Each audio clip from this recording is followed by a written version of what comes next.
Welcome friends, সবাইকে অগ্রিম ঈদুল আজহার শুভেচ্ছা জানাই। আমি আজকে রয়েছি বগুড়া শহরের ঐতিহাসিক কালীতলা হাটে। প্রিয় বন্ধুরা, আপনারা অবশ্যই জানেন এই হাটটি কতটা বিখ্যাত। তো এখন আমি চলে আসলাম গরুহাটিতে। এখানে আপনি দেখতেই পাচ্ছেন অনেকটাই ফাঁকা। এর কারণ হলো আজকেই প্রথম হাট এই কোরবানি ঈদের, এজন্য একটু ফাঁকা ফাঁকা মনে হচ্ছে। এর পরবর্তী হাট রয়েছে আগামী রবিবার। দেখা যাক সেদিন কেমন জমে। আজকের গরুগুলোও দেখতে কিন্তু খুব একটা খারাপ ছিল না, অনেকটাই স্বাস্থ্যবান, উন্নত আর অনেকটাই দামি। এপাশে চলে আসলাম ছাগল হাটিতে, দেখতেই পাচ্ছেন ভিড় কেমন। তারপর বন্ধুরা, আমি ঘুরতে ঘুরতে আবারও চলে গেলাম অন্য একটি পাশে।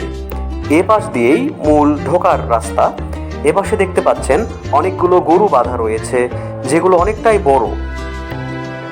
তার ভেতরে রয়েছে একটি আকর্ষণীয় গরু, ওই তো সামনে বাঁধা রয়েছে এই যে গরুটা।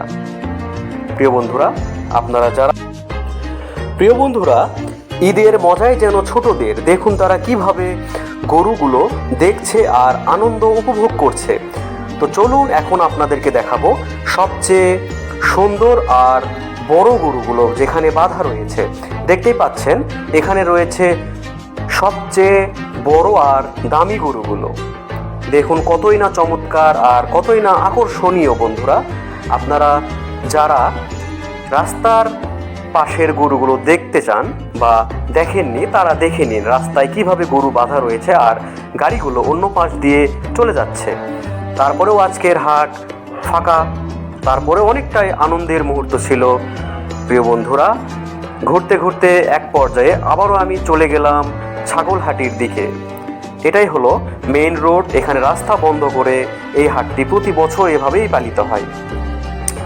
সবার মাঝেই বিরাজ করছে আনন্দ।